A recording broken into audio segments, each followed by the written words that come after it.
انصاف کروں گا اور یہ کہ میں کسی شخص کو بلا واسطہ یا بالواسطہ کسی ایسے معاملے کی اطلاع نہیں دوں گا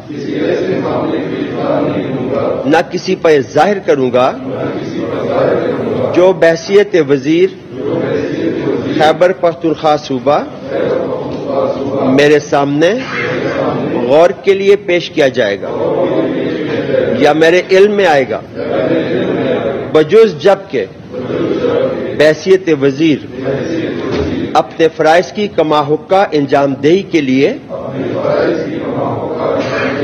ایسا کرنا ضروری ہو یا جس کے متعلق وزیر اعلیٰ نے خصوصی طور پر اجازت دی ہو۔ اللہ تعالی میری مدد اور رہنمائی فرمائے، آمین۔ مبارک۔